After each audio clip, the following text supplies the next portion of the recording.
លោកជំទាវបណ្ឌិតពេជ្រច័ន្ទមុនីហ៊ុនម៉ាណែតដឹកនាំក្រុមគ្រូពេទ្យធីតាចុះពិនិត្យព្យាបាលជំងឺជូនកុមារកំព្រាចំនួន2មណ្ឌលនៅរាជធានីភ្នំពេញនាថ្ងៃអាទិត្យទី18 ខែឧសភាឆ្នាំ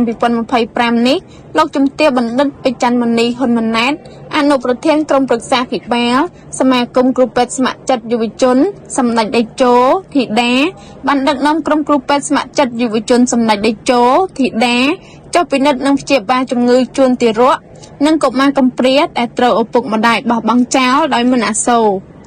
ហើយត្រូវមករស់នៅក្រោមដំបូលនៃមណ្ឌលកុមារកំព្រាមេឈើនិងមណ្ឌលជួយសង្គ្រោះជនអស់សង្ឃឹមដែលស្ថិតនៅភូមិលិចវត្តសង្កាត់កំបូលខណ្ឌកំបូលរាជធានីភ្នំពេញ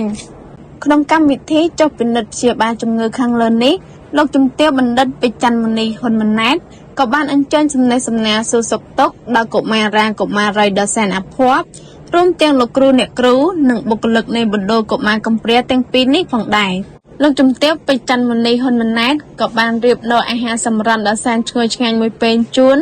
ដល់កូនកុមារកំព្រាមានដូចជាភីសាទឹកដោះគោនំចំណីនិងភេសជ្ជៈមួយចំនួនទៀតដែលបានបង្កើនបរិយាកាសដ៏សែនរីករាយនិងកក់ក្ដៅដែលមានតម្លៃមិនអាចកាត់ថ្លៃបានទន្ទឹមនឹងនោះលោកផុនផាឡាទីប្រឹក្សាមណ្ឌលមេឈើបានថ្លែងទាំងរំភើបចិត្តនិងរៀបរាប់ពីប្រវត្តិនៃការបង្កើតមណ្ឌលនេះនិងភាពខ្វះខាតសម្រាប់គ្រប់គ្រងដល់កុមារនិងទារកដល់កំសត់ជូនលោកជំទាវបណ្ឌិតពេជ្រច័ន្ទមុនីហ៊ុនម៉ាណែតជាពិសេសបានថ្លែងអំណរគុណដល់ទឹកចិត្តដ៏បរិសុទ្ធនិងជ្រះថ្លារបស់លោកជំទាវបណ្ឌិតដែលបានជួយកូនទាំងស្បៀងអាហារសម្ភារៈសិក្សានិងថវិកាដែលជួយសម្រាលនៅបន្ទុកយ៉ាងច្រើនរបស់មណ្ឌលក្នុងការមើលថែក្មេងៗពិសេសជាងនេះទៅទៀតគឺបានដឹកនាំក្រុមគ្រូពេទ្យស្ម័គ្រចិត្តយុវជនសម្ដេចតេជោចុះមកពិនិត្យព្យាបាលជំងឺជូនដល់កុមារតូចៗដោយផ្ទាល់ដែលបានជួយលើកកម្ពស់សុខភាពជូនដល់កូនក្មួយតូចៗពិសេសផ្ដល់នូវសេចក្តីអាណិតស្រឡាញ់និងភាពកក់ក្ដៅជាពន់ពេកសម្រាប់លោកឆាត់ថន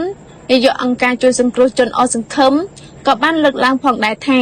លោកពិតជាសប្បាយរីករាយជាខ្លាំងជំនួសមុខឲ្យកូននៅក្នុងមណ្ឌលលោកសូមគោរពថ្លែងអំណរគុណនិងដឹងគុណចំពោះទឹកចិត្តសន្តាប់រណី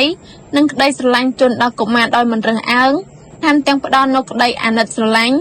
ដោយរកអ្វីមកប្រៀបផ្ទឹមពុំបានឡើយសម្រាប់ថ្ងៃនេះកូននិងបុគ្គលិកបានទទួលទាំងអាហារដ៏សែនឈ្ងុយឆ្ងាញ់និងកម្របានបរិភោគរួមទាំងបានពិនិត្យសុខភាពនិងព្យាបាលជំងឺដោយឥតគិតថ្លៃដែលបានផ្ដល់ភាពចំណេញជាច្រើនមែនទែនដល់លោកផ្ទាល់និងកូនទាំងអស់គ្នាសូមជម្រាបជូនថាសមាគមគ្រូពេទ្យស្ម័គ្រចិត្តយុវជនសម្ដេចតេជោបានចុះពិនិត្យនិងព្យាបាលជំងឺជូនកុមារកំព្រានៅក្នុងមណ្ឌលទាំងពីរដែលឥតគិតថ្លៃរួមមានពិនិត្យជំងឺទូទៅជំងឺមាត់ធ្មេញជំងឺបេះដូងពិនិត្យជំងឺភ្នែកជំងឺសើស្បែកជំងឺត្រចៀកច្រមុះបំពង់កពិនិត្យឈាមនិងជំងឺផ្សេងទៀត